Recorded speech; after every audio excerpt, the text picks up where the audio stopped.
everybody. Welcome to another episode of Politically Depressed. As always, I'm your host, Ayman McAdam. So, I decided to do today's episode without video because I just don't feel like it, to be honest with you. Apologies to the YouTube folks. But things are really intense right now. There were clashes last night within the Lebanese-Syrian border. Israel attacked both countries on the same day. And I just read, an hour ago, that the Israelis have basically unilaterally called off the ceasefire in Gaza and have been conducting very, very heavy airstrikes in Gaza in the last few hours. And it's really hard. It's I can't even express it. If the war as we knew it of the last 15 months comes back, if the Israelis engage in the same way that they had done with bombardments, with tanks, with just indiscriminate bombing. I mean, the tactics of starvation and siege never went away, and targeted attacks or here and there, the violations of the ceasefire. Fuck. It's so fucked up. I just don't know what to do. I'm going to talk about something that I was planning on talking about before I got this news, or that I read this news, which is the ideas that I'm having for my next video essay. I realized I really hate writing, so I'm going to do what I did with the last couple of video essays, which is I'm going to spend this episode talking about it. It's going to be on psychology, the limitations of psychology, especially in this moment of catastrophe, of collapse, of crisis. I see psychology, the modern Western field of psychology, as kind of useless and totally unequipped to deal with not only those who are straight up experiencing occupation and siege and genocide, but also for the masses of humans, everybody, for whom, the future, it's impossible to imagine it, because with climate collapse, with the continued presence of nuclear weapons and the constant threat of nuclear war, and now, with rising fascism and essentially lunatics, I don't know if that's a bad term, but, very unhinged people at the helm, with essentially their fingers on the button. And so I want to do a full video essay about psychology, about why I think it sucks, and what we can do about it. And basically that's what this episode's going to be. I'm going to talk about the stuff that I'm thinking about so that I can get stuff out in the open, hear myself say things, and I don't know. I'd like to hear from people. If you're listening to this, dear listener, and something, sparks your interest, or you have a recommendation, or you think, yeah, that does sound like an interesting topic, let me know in the comments wherever you're listening to this. Before I start anything in the episode proper, my announcement for today is that I am sponsoring a GoFundMe for a friend of mine, for a person that I know that I've been sort of communicating with and helping. His name is Ali. He's from the south of Lebanon. His family was displaced at the beginning of the war, or late last year, and their house was completely destroyed in October of 2024. And so after the war ended, or the ceasefire kind of, they were able to return to the south, but they've got nothing. Their home was destroyed. Ali and anyone else in the family that was able to make money is just no longer able to. And so he decided to make a GoFundMe to try to raise some money to help him and his family get back on their feet. And so I'm going to put the GoFundMe link in the links below. Please consider donating even as low as $5, one time. it'll go a long way to helping Ali and his family, return to some semblance of normalcy, to rebuild and to be able to, like, I don't know, start trying to make an income of their own as well. So I would greatly appreciate it, and that's my announcement.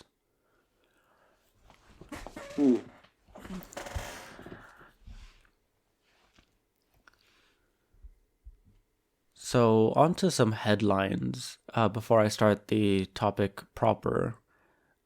Two big things that are kind of on my mind that I definitely don't see discussed enough because it's like quite, new, but also very specific in the region. The first is, this thing that happened, I think, starting Sunday night in the border region between Lebanon and Syria, towards like the north of Lebanon, in the Hermel region. And it's honestly really scary. And it's honestly really scary because, not just the thing itself, but the narratives around it have been really kind of atrocious and sectarian and propagandistic, in the sense that before anything was clear, people were jumping on to these stories onto social media with the feeling of full clarity. And it really is not fully clear what happened. I'll link a video again by Megaphone in the show notes, which I think is the only report I've seen which tries to examine, like, what are the facts, what do we know that happened, and what are the narratives, and then takes, the narratives a bit critically and sees, inconsistencies. So basically, what we know happened is that late Sunday night, 3 Syrian soldiers, or 3 armed men of the new Syrian interior ministry, essentially, they were killed and their bodies were returned to Syrian authorities. Then, in retaliation, there were artillery strikes from the Syrian side into Lebanon. And so that is honestly, and then there were some clashes between the Lebanese army and the Syrian armed forces. And so, again, so that's, I think, honestly, the extent of the facts, the thing that's like clear and apparent outside of, anything else. The narratives, quite quickly, almost immediately, all these Syrian accounts that I follow, and, from the Interior Ministry, that this was an attack by Hezbollah, that Hezbollah militants had entered Syria, kidnapped these 3 soldiers, killed them in Lebanon, and so then they started attacking Hezbollah sites in that region. On the Lebanese side, so on that point, Hezbollah completely denies involvement in this. And on the Lebanese side, more generally, the story goes that there were, these 3 soldiers wandered into Lebanon, got into some alteration with local tribes, who then, killed them. And basically, sort of like that. The inconsistencies with these narratives is that, on the first hand, I did find it very strange from the beginning. Why would Hezbollah do this? That does not really make any sense. But something even more kind of concrete is that why would they go into Syrian territory, bring these soldiers back, kill them, and then give the bodies to the Syrians, through the Red Cross, which is what happened? Like, that isn't actually really clear. One of the inconsistencies that the Megaphone sort of a report notes on the Lebanese side is that there were some artillery strikes from the Lebanese side that it's not clear that these tribes would have access to these kind of guided missiles. It's honestly not clear. And again, from the Syrian reports, it does not sound like there were artillery strikes from the Lebanese side. And some of them omit the fact that there was gunfire between the Lebanese army and the Syrian forces. But the sort of discourse around this, and then obviously, like, then the Lebanese president comes out and says, we will not accept this, that this situation is untenable, and sent reinforcements to the area. Apparently, there's like talks to try to de-escalate, but this is honestly really terrifying. And yeah, I mean, we are still in a phase very much so of like transition into who knows. Just a little bit of analysis from my end. There is something also a bit strange how quickly we're talking about the Syrian army, as opposed to, we're talking about this kind of ragtag group of different militants that were like, just yesterday, separate militias. And so there is definitely something, and I don't like this idea of a professional army, but it is not. Or rather, maybe it is, I don't know. But there is also one thing that's for sure, which is that there is a lot of hatred on the Syrian side for Hezbollah. And so there's a lot of desire for a kind of retribution. And again, I saw this online, like calling them terrorists, calling them all these sectarian insults. And, because like Hezbollah did do horrible, horrible things in Syria for a decade and a bit. And so, I don't know. It's a very difficult, fucked up situation. I recommend watching this video, but also staying vigilant, because while I have been talking a lot against tanky discourses that obscure the reality, like, when they talk about this all being a plot or whatever, it kind of distracts from what I do want to talk about, which is, fuck Shara. Fuck Shara, formerly known as Jolani. Fuck HTS. Like, obviously. Like, I am very, very happy that Assad is gone. At the same time, and I think my hesitation to say this for a long time was because, it's not like I didn't say it, but is because I hated these people. I hated how people, like, the minute Assad fell, were like, yeah, but what about Shara?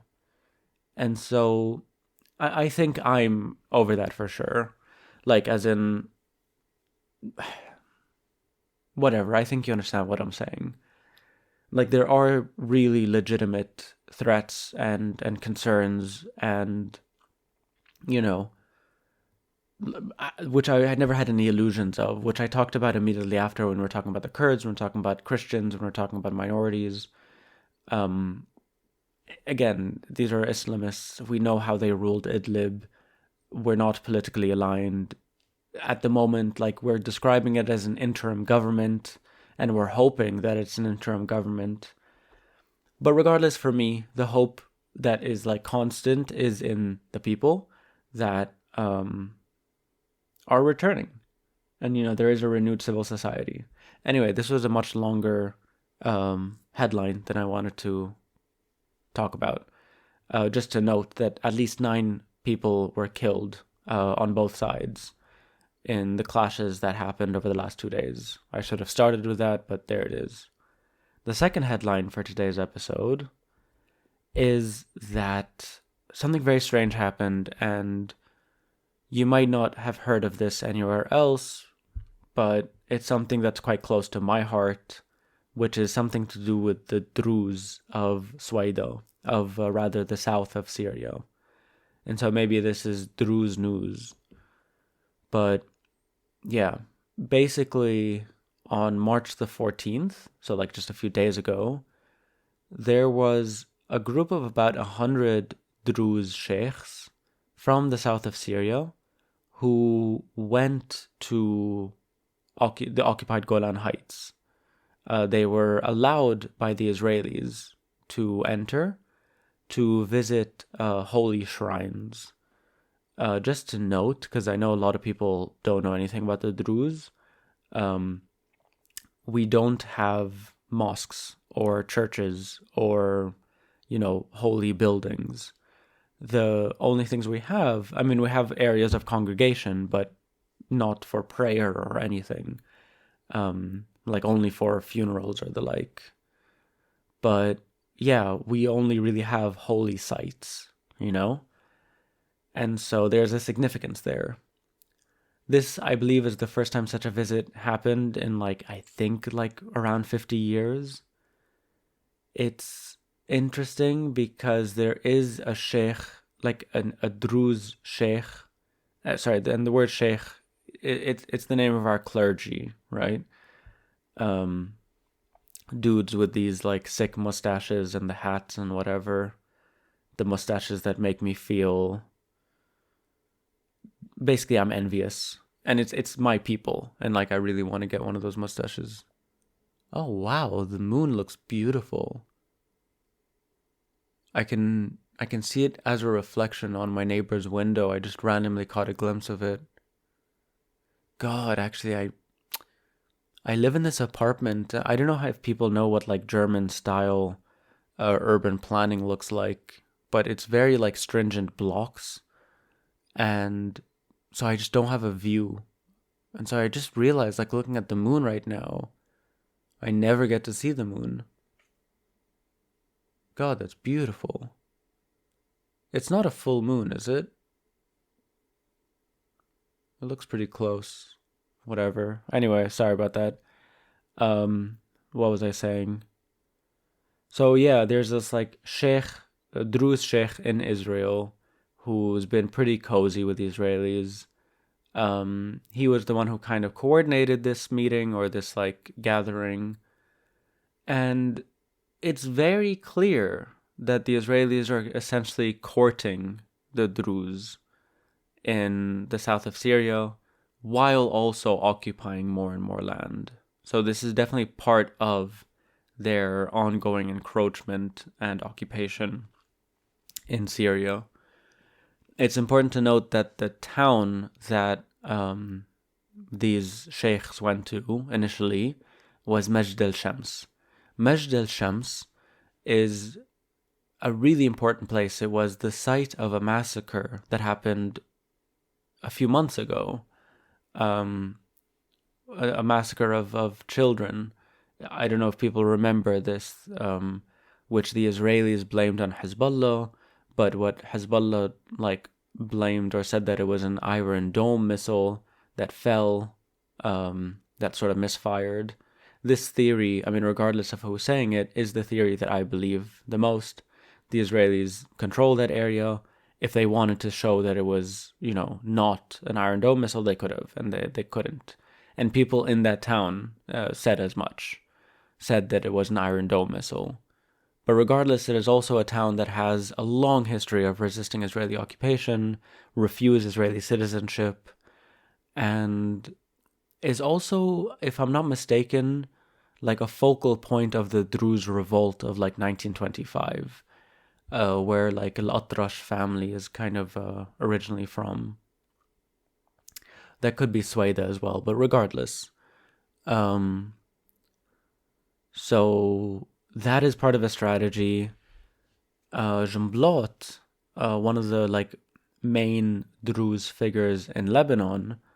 So don't forget, the Druze are like a religious, some call ethno-religious group between Lebanon, Palestine, and Syria. And so these borders really dissect or like bisect us, essentially. But yeah, Jean Blot comes out in a speech yesterday, a few days ago, and kind of condemns this or criticizes this visit. And he's pretty vocal against assimilating or accepting or allowing the Israelis to divide us. Us here being Arabs, of which Druze are a part of. And I mean, I will note there as well, like fuck Wali Jablot. The dude's a warlord. The dude's like a multimillionaire. He owns like so much business. Calls himself a socialist. Complete sellout. One of the flakiest people of the Lebanese Civil War. Like, there is no one who has jumped ship more often. Very difficult to track his history. But anyway, so it's not saying, Jean Blot says this, therefore we go. But it's just, there is a certain thing of like inter Druze politics, within the region. Inter Druze politics that kind of crosses these national borders and these colonial borders. And so that's something that I'll probably like report back on if there's any more stuff on that. I definitely noticed that there is a complete absence of like Druze voices, and I don't necessarily think that needs to be something called like Druze news, but I'll definitely fill that gap for y'all. I mean, it's part and parcel of everything that's happening in the region. So anyway, on to the main topic of today's episode, which is the kind of early ideas for my next video essay. It's actually not that early of ideas. I think it's all pretty much there. I just do have a problem with writing, with sitting down, writing a draft, thinking it sucks, making it better, feeling a bit better about it, hating it again. You know what I mean? Like, I really don't like it. And, but I've picked a topic which doesn't need much research. Because I've kind of done this research over 10 years or so. And so what I'm going to do is I'm just going to talk about it. Talk about the stuff that I already have, the thoughts I'm already like thinking, the ideas I have for this next video essay, which will be much shorter than this one, and it will come out like next month. I'm setting myself a very, much more realistic deadline than the last one, which took me like 4 months, for a video essay. I don't know, whatever. Anyway, so basically the idea is to do a video essay about the modern Western field of psychology. And basically the title is Psychology Dead? It's a bit clickbaity. I'm picturing on the thumbnail it's going to say like yes, and CBT killed it. And so basically, yeah, like I said in the offset, I think psychology really, there's a crisis. There really actually legitimately is a crisis within the field of psychology. I'll get to that in a bit. But I just find it useless. Like, I'm not going to throw out everything, but there has been very little that has been helpful in helping me understand how to cope with the present moment. How to cope, like, as a Lebanese who has experienced trauma, where in, like, war and occupation are, like, constant threats and possibilities, and sometimes, realities, and in some cases, realities. But beyond that, as someone who's always been neurotic, but also now not living in Lebanon, I have more time for climate anxiety, for these kind of things where it's like very existential that everybody is experiencing if they're thinking about it, if they're paying attention. So basically, what I plan on doing is having that form the introduction, the basis of the critique, my positionality of why I want to do this or why I feel like I'm right to do this is threefold. One, I don't know if a lot of people know this, but I studied psychology.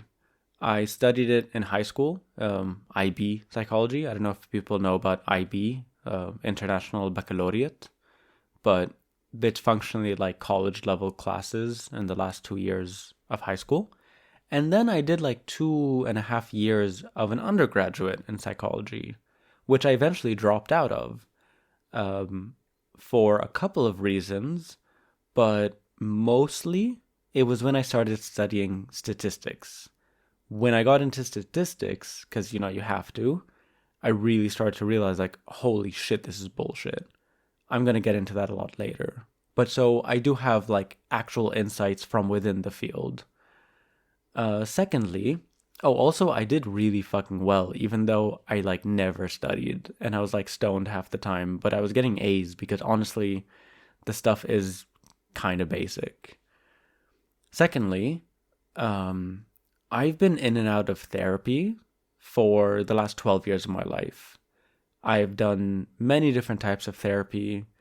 I'm surrounded by people who are also in and out of therapy, and I've definitely seen some of their limitations, some of their strong suits, some things where, again, I'm not going to throw it out. I'm not going to say that like all talk therapy is bullshit, but I definitely have critiques based on like a personal experience with these things, with engaging with psychology as practice.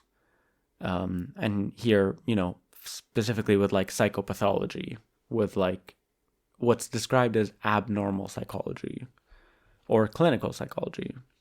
And thirdly, I'm from Lebanon, right? And so for me, like, it's not only, none of these things are really theoretical, like when I'm talking about trauma and the like, but also coming from Lebanon, Western psychology becomes much more distinct, The field, the things that are coming out of it, the ways they're describing reality, the sort of like white men who dominate the field, who have done for like 100 years, really say nothing about my reality and like say nothing to me about my life, to quote the Smiths, another group of old white guys. Anyway, and so it's a very colonial field, and it's very much so a field by white men, kind of about white men, within a white man's world. And those are the three things, that I studied psychology, been in and out of therapy for 12 years, and I'm from the global South, wherein this is where I talk about like Western psychology distinctly. Not as though I have a very concrete idea of what Eastern psychology is, if there even is such a thing. But regardless, Western psychology is a distinct thing that should be talked about in its own terms and should not occupy the entire space of like psychological knowledge. Again, field of psychology is actually, or like the looking into the human psyche, human behavior, much older than this. And this form, again, Western psychology, has certain tendencies, formats that I think are huge limitations. So basically, what I plan on doing with the video essay is then talking more about each one of those things. So I'm going to break up the video into three parts. Essentially three critiques, right? An intellectual one, or rather a methodological one. I'm trying to find a better word because I think methodological makes it sound so, intellectual and like snobby and boring, but I really don't think it actually is. Experientially and politically. And I think the politically one, to me, is kind of the most interesting. And yeah, which kind of makes me feel like I should put it at the beginning, but whatever. It doesn't really make any sense. So the first part about like the methodological critique, I think a lot of people think that modern psychology starts kind of with Freud, right? With psychoanalysis, with that whole thing. But actually, no. The Western field of psychology, actually kind of starts with a guy named William James. William James is known as the so-called founding father.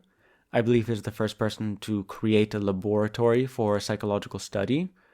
And he's the first person to like teach psychology, like do courses on psychology.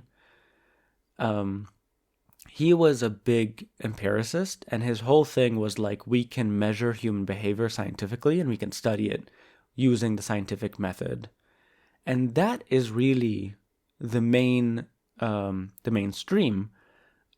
Freud comes about, and there is like a whole thing within Europe that never really takes off in the US, but what we know now today starts with William James. I think there is still a lot of pop psychology that is also Freud, that is like subconscious and like desires and all these things and dream analysis. But most therapists, and especially English speaking, and most therapists in the US, practice something called CBT, cognitive behavioral therapy. And this is very distinctly like the intellectual background of it. It's kind of a straight line from William James. And I'll get to that in a bit, actually. I kind of jumped the gun on that one.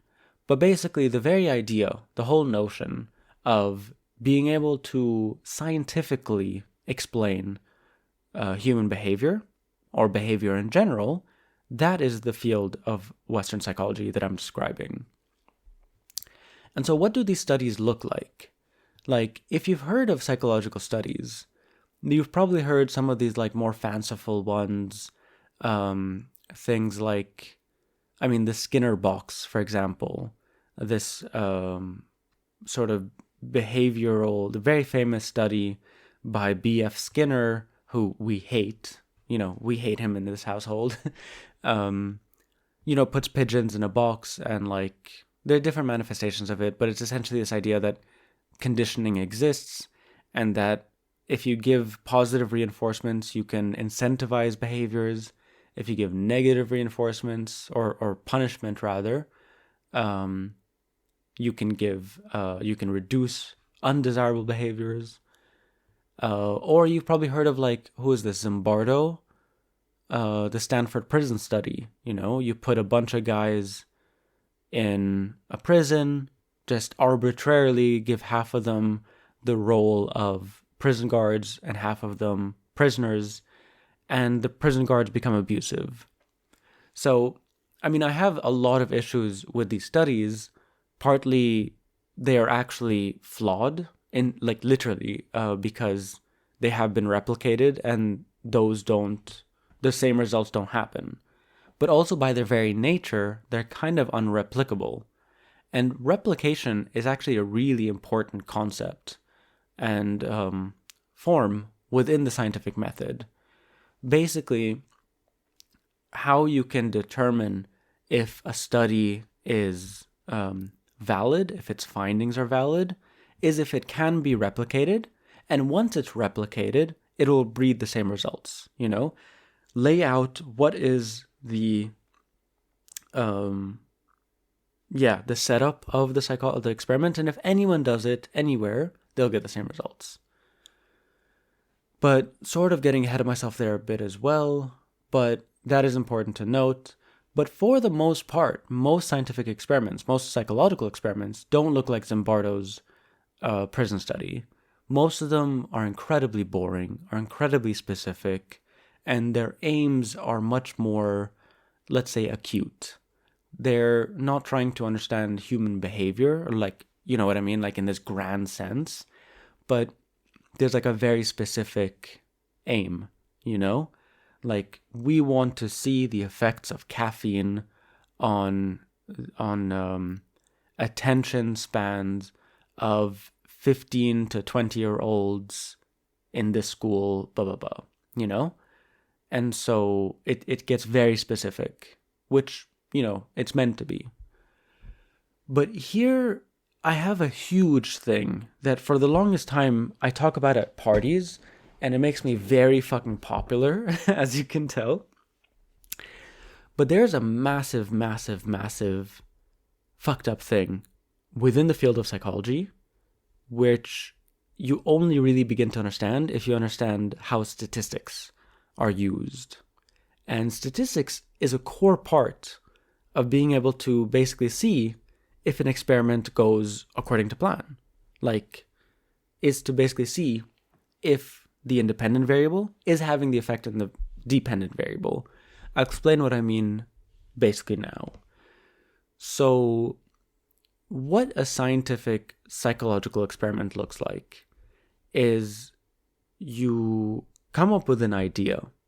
So, my idea for this video essay is, let's say, first of all, disclaimer, I do not condone violence by any stretch of the imagination.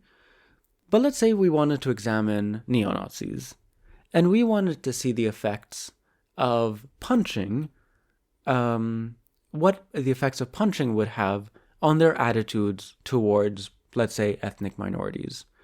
So we get a group of, let's say, 50 You want to pick a sample that's like big enough and representative and whatever.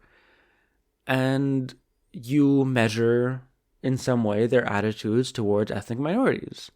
Then you split them in half. And half of them you do nothing to, and you call this the control. And the other half you punch once a day, and every day you ask everyone in the group, or every other day or whatever, how their attitudes towards ethnic minorities are. After a month or so, you collect the data, and then you basically want to see the effects. So, here is something really important that most people don't know, because what you're assuming is what I think is more like natural, is basically what would be done is that we would see if there is a change in behavior in the first group. And if there is, then it has this effect or whatever. This is not in line with the scientific method. How it actually works, and again, I really don't think a lot of people know this. It is a bit obscure, but I find it a bit interesting, honestly. And it kind of cuts to the very heart of the problem. So the researchers come up not with one hypothesis, which is, in our case, for instance, that punching will reduce the negative beliefs that neo-Nazis have about ethnic minorities. Rather, there are two hypotheses. The null hypothesis, which is that the punching, let's call it the independent variable, the thing we're changing, will have no effect on the dependent variable, the thing we're kind of studying, which is the perception of ethnic minorities. So there's the null hypothesis, which is that these two things have no relation, and the alternative hypothesis, which is the one we're trying to basically argue for, the thing that our suspicion.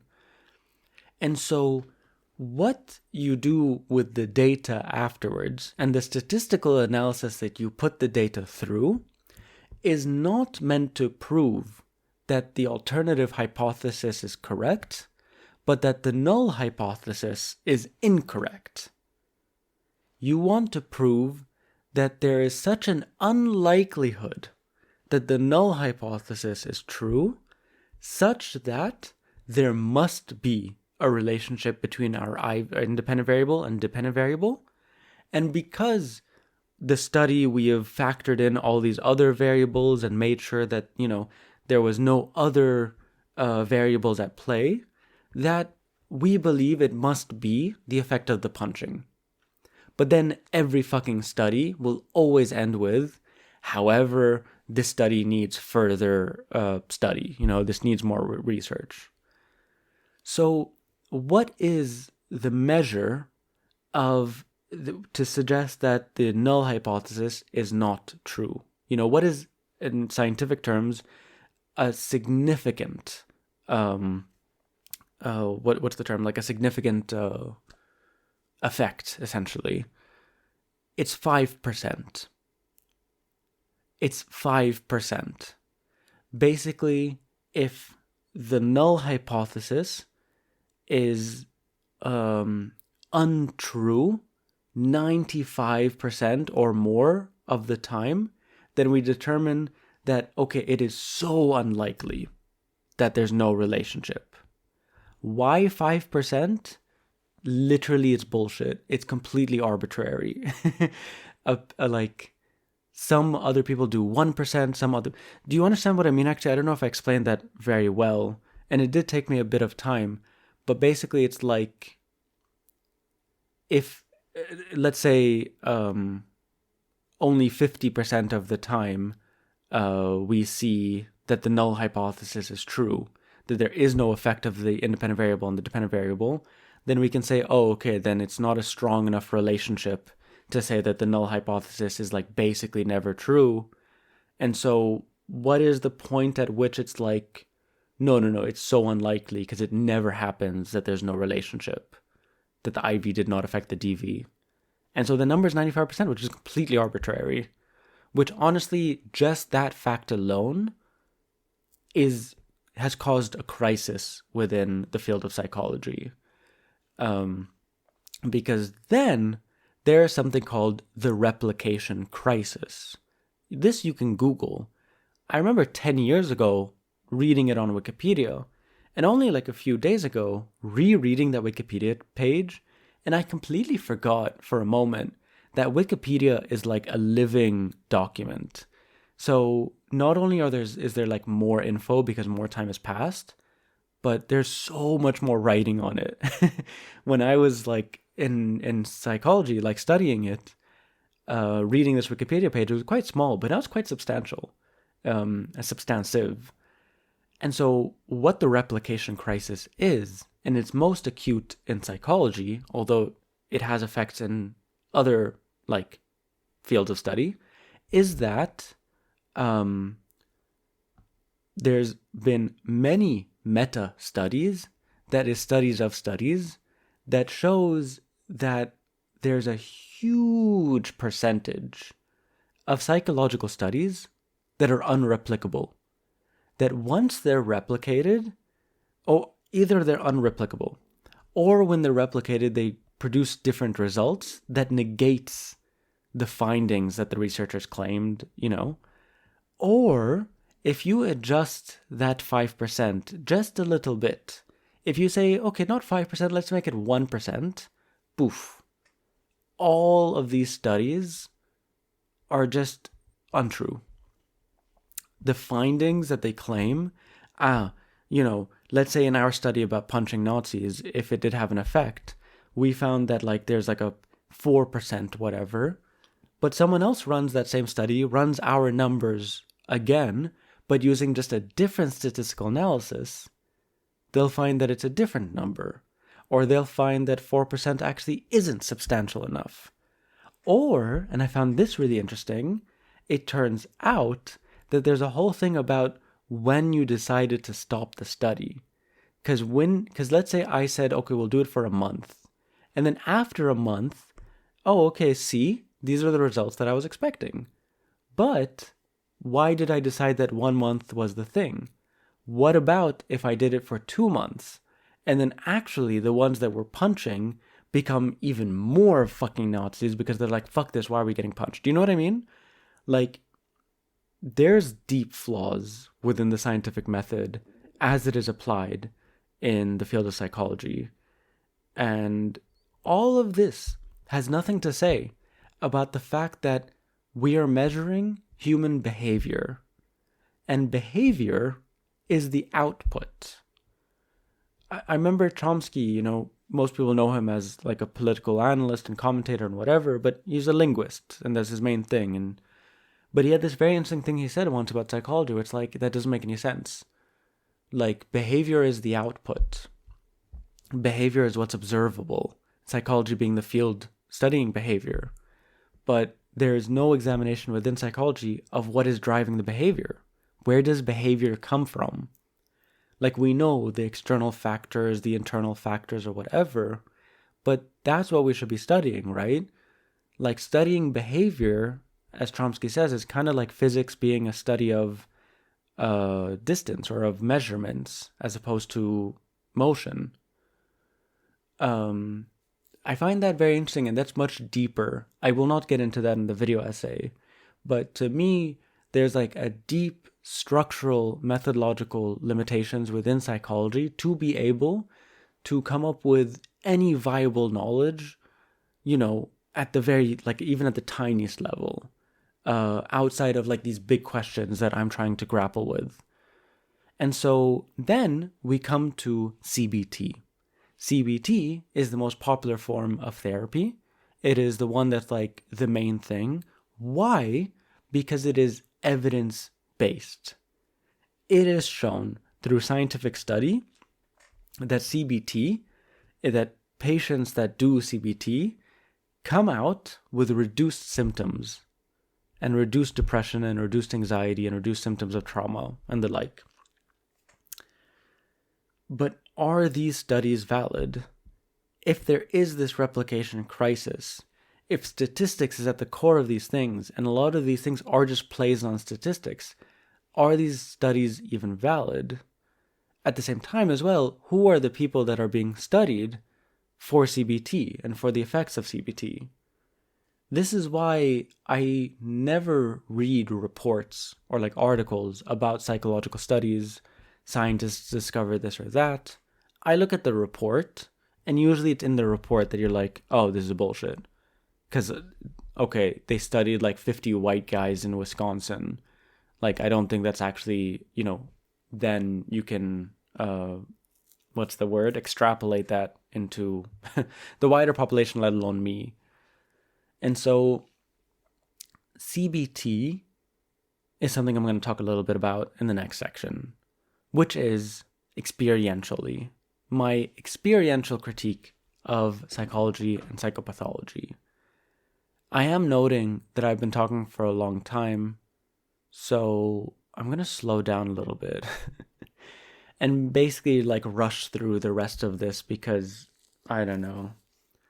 But experientially, basically this section, I want to say that I think talk therapy is good regardless of the framework. It can't hurt. I think we basically always want to talk about stuff, and talking about stuff always helps. Like even just talking about it out loud here, microphone, it helps. It helps focus. It helps kind of hearing yourself say stuff out loud sometimes makes them more real, sometimes makes them more manageable, helps you process things. But at the same time, it's kind of insufficient because I think a lot of our problems are very large scale and they're political and they're collective. And so my problems, for instance, are like lack of community or lack of meaning in my life or a lack of a coherent future. And so the problem I have with CBT is that it is like explicitly focused on the individual. It is explicitly like borrowing from these ancient Stoic ideas that you cannot control things, that certain things are not controllable, and so you can control your thoughts. You can control how you react to things. And it's a circular logic that basically, to me, in my mind, is kind of gaslighty. I mean, again, some of it's helpful. Like, there is definitely a thing about, and I've read Stoic philosophy. Some of it's just very much like, yeah, that's right, Like, if I want to be able to do the stuff I want to do, and I'm limiting myself because I'm constantly, like, stuff's going on in my mind, controlling my mind is a good thing to get the things that I want. But essentially, CBT kind of rose alongside neoliberalism. And like CBT is kind of the therapy version of neoliberalism because it's cuts out all the fat. It's super pragmatic. It's kind of lifeless, and it's purely practical. And it's just like, in order for you to function under capitalism, in order for you to, accept the reality of capital, accept the reality that this is the world we live in, and go with it. There's something kind of wrong with you because most other people seem to be fine with things. My thing, for instance, and one of the reasons that I go to therapy is because well before all these traumas, well before all these wars, I've always been afraid of death. And my thing, I think, is that part of the reason that it's so difficult for me to deal with the idea of my inevitable demise, but also the death of people around me, is that nobody talks about it. And so this thing that's kind of a taboo, to me, it like makes it even worse for myself. And it's not that people don't talk about it and they're actually fine with it, that I know that if people thought about it like half as much as I do, they would be freaking out as well. You know what I mean? And so what I think I want to do in this section is talk a bit about some of the stuff that's kind of helped me in talk therapy and outside of talk therapy. But also, what are we even talking about? Do we want to just feel better? And like cope? Is that the best we can do from psychology? I think there's stuff that's like, CBT has limited the very scope of psychology as a field of just like understanding our behavior in a way that, like, psychoanalysis, for instance, is complete opposite. Its main focus is in understanding. But yeah, I think, to me, there's a quote that I recently discovered that's attributed to Angela Davis, which is like, I'm no longer going to accept things I cannot change. I'm going to change things I cannot accept. And I think that's very good. Anyway, the last section is politically. And here I'm going to basically like bring out that capitalist argument, but also talk about 3 distinct books that I think are really fucking fascinating on this topic. So the one is The Sane Society by Erich Fromm. And essentially this book is written in like 1960 or like in the 50s. And what he describes is, very interesting enough, like a proto critique of CBT. But one thing he says there is that, like, he is convinced. Erich Fromm is a Jewish German Marxist psychoanalyst, and so he basically says that, you know, the measures of sanity is bonkers, because in many ways the society, like, you measure someone's like insanity if they're unable to fit within society, you know? But he's basically saying in this very early moment, like, what if it's the society that's like ill, which is the case, you know? And I think we definitely see that in a lot of the places that we're in, especially places where, you know, people are going about their daily things as though nothing's happening. And they say, yeah, it's terrible, but they're not actually dealing with it or like reckoning with the reality of the thing.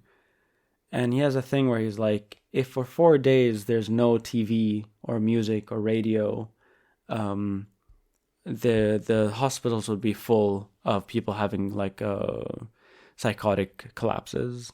And I think that's very much so still true. But I think that's really interesting, to break away from this idea of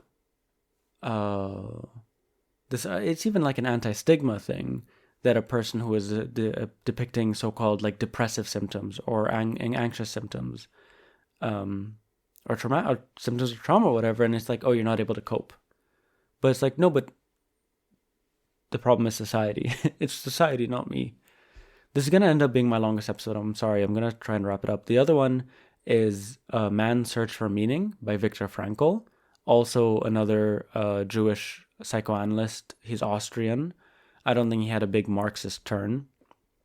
He survived Auschwitz. And he has this unbelievable book called The Man's Search for Meaning.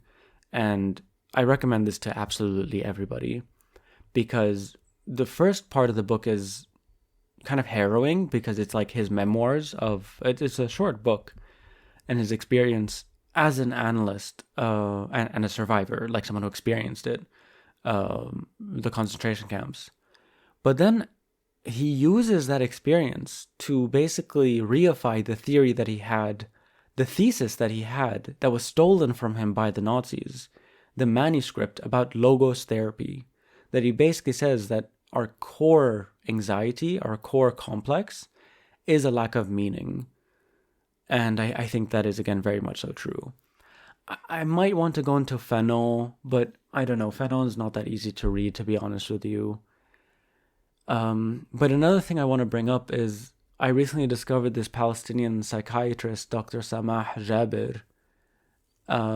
You might have heard of her because there's some articles of hers or about her where she's like, there is no, like, post-traumatic stress disorder is a Western construct, because in Palestine there is no post, you know?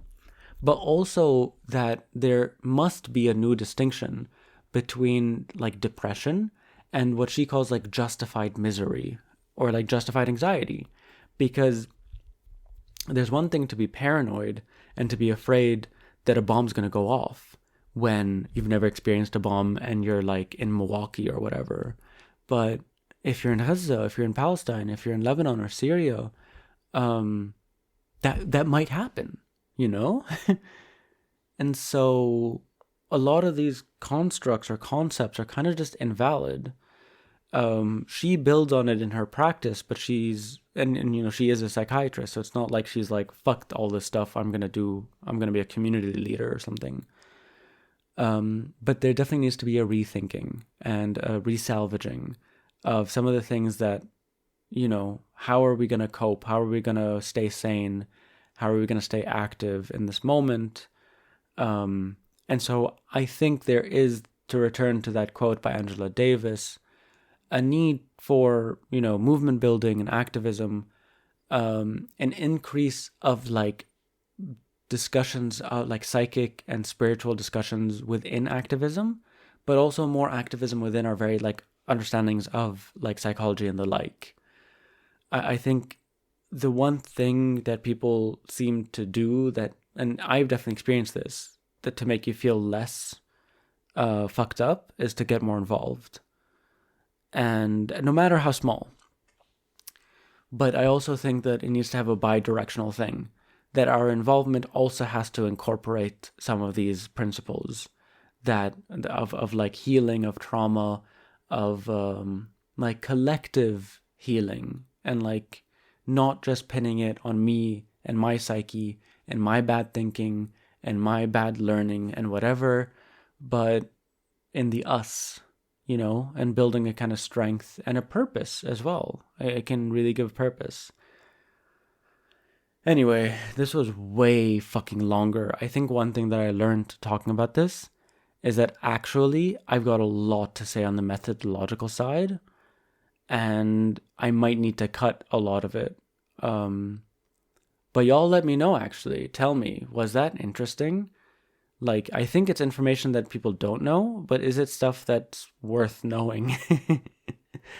Because I think the last two parts are kind of more relatable and relevant and kind of like punching. Whereas the first part, it's interesting.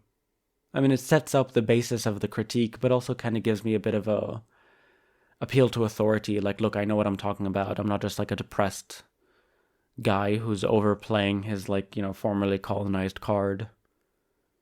Jesus, I'm so fucking neurotic. It's like 3 a.m. over here as well. Like, I did not expect this to go on for an hour. But, again, would really appreciate hearing your responses. If any of this was interesting, what you want to hear more about, what you want to hear less about, you can reach me in the comment section or on Instagram or on Blue Sky. And yeah, that's been another episode. I hope you appreciated it. As always, I'm going to do another live stream on Sunday. You can talk to me there as well. And yeah, thanks for listening. If you like this episode, please consider leaving a few dollars in the tip jar below. If you want to go a bit above and beyond, become a member of our Patreon. For as little as $5 a month, you also get access to a lot of really cool content, early access, and the like. And beyond that, tell your friends, tell your families, and yeah, stay safe and stay sane. See you.